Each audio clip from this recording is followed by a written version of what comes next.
While other Sith Lords like Darth Bane and the ancient Marka Ragnos may have had more clear, direct impacts on the Sith, few inspired quite as many long-term traditions or the shape the Order would take for millennia in the way that Darth Revan did.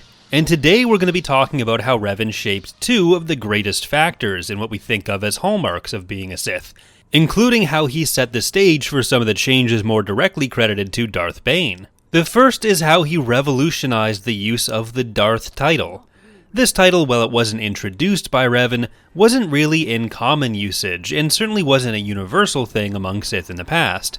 Of the ancient Sith Lords from the Sith species and the Dark Jedi who would become the next line of Sith Lords, only Naga Sato, a Sith-human hybrid from the Great Hyperspace War, ever gets referred to as Darth. And that happens only once in the Essential Guide to Warfare, perhaps retroactively and perhaps mistakenly. The earliest confirmed usage for the term we have comes from Darth Endedu, whose name means Darth a dead dude in the ancient Sith language Ur-Kitat, a fact I definitely did not just make up, based on the fact that he looks like a skeleton. Endedu, who was introduced first in the Republic comics as the creator of an ancient holocron holding many secrets of the dark side, like that of the power of essence transfer, which was used by Darth Bane and Darth Sidious to try to escape death. In life, Endedu had reigned for hundreds of years as the immortal god king of Prakith, a planet in the deep core, after originally having been driven off Korriban by the other ancient Sith Lords because he hadn't liked and subscribed for more videos on Corey's datapad. The Essential Guide to the Force speculated that the linguistic root of the title Darth is actually from the language of the ancient Rakatans, who had ruled over the galaxy before being overthrown by their various slave species and falling into a kind of sickness cut off from their force-powered hyperdrives, a topic that I've covered in a lot more depth before in a prior video. But according to the Essential Guide to the Force, quote, some historians see Darth as a corruption of Daritha, the Rakatan word for emperor. Similarly, others note that the word for triumph or conquest in Rakatan is Dar, and the word for death is Ta. This has led to theories that Darth is derived from Dar Ta and means triumph over death or immortal. A competing theory asserts that the true meaning of Dar Ta is conquest through death of one's enemies, end quote. The book goes on to say that other groups attempted to claim that Darth came from their language and that they get to use the title, but that it was when Revan and Malak took power that the title became commonplace among the Sith rulers. To be frank though, the lore around the Darth title is far from simple. It's in fact very convoluted and kind of contradictory. There is one major problem which comes up with what's presented here, published around the same time as the Essential Guide to the Force, and that's issue 34 of the Knights of the Old Republic comics.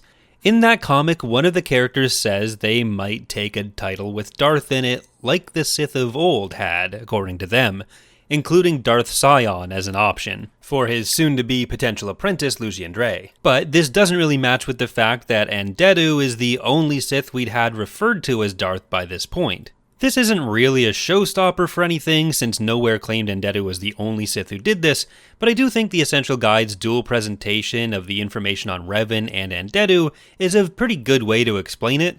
Considering the widespread influence the Rakatans had over the galaxy, it's not weird that some subset of Sith might have sometimes used it beyond Endedu before Revan, with Revan's connection to the Rakatans through the Starforge prompting him to bring it back for high-ranking Sith, including himself, his own apprentice Malak, and Darth Bandon, who basically takes the place of Malak's apprentice until he gets killed by the redeemed Revan and then ends up as a head in a jar in the Old Republic MMO.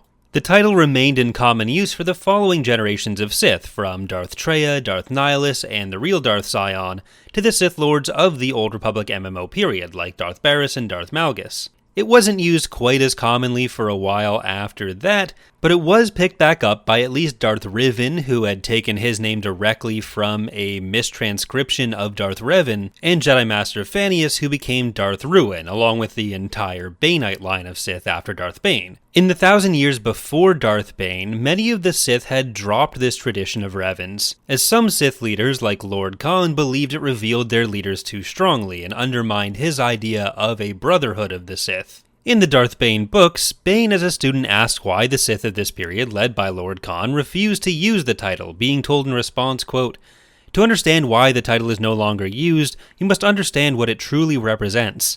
The Darth title was more than just a symbol of power. It was a claim of supremacy. It was used by those Dark Lords who have sought to enforce their will on the other masters.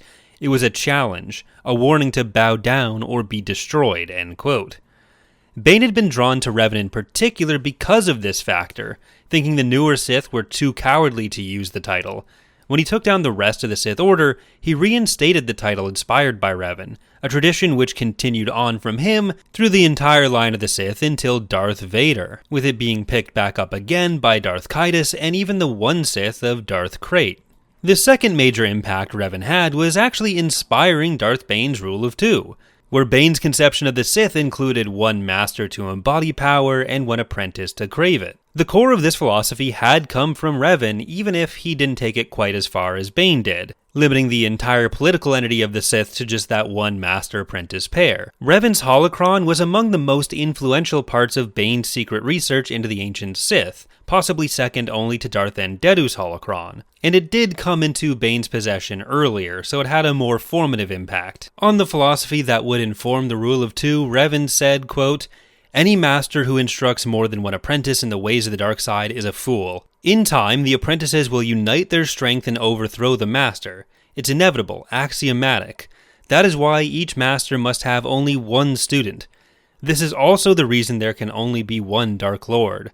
The Sith must be ruled by a single leader, the very embodiment of the strength and power of the dark side." There were elements of this that were similar to the relationship of earlier Sith like Exar Kun and Ulic Qel-Droma, though Revan most directly set out the philosophy Bane would use to shape the next 1,000 years of Sith, starting with himself and Darth Zana as his apprentice, until Darth Sidious and Darth Vader were the ruling pair, although a lot more Dark Acolytes were running around by that point. Revan didn't necessarily intend for Malak to become more powerful and take the mantle from him, even though that was a core part of how Bane saw the Sith growing, and I'm sure Revan saw the implication that had to be there, that the apprentice would try to get stronger to unseat the master. But where Revan almost had this as a descriptive warning of what would happen, Bane basically turned it into a call to action, while adding in the extra parts where no other Sith could exist at the same time either, even though most of them did break that rule all the time. Realistically, the relationship between Palpatine and Vader under the Empire was closest to what Revan and Malak existed as.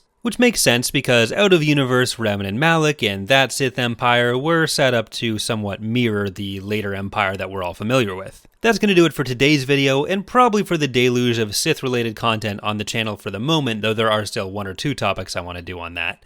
Special thanks to the patrons who will be getting some extra sneak peeks at some of the animated scenes I'm working on for the upcoming Thrawn campaign video, so check out the link in the description if you'd like to support the channel directly.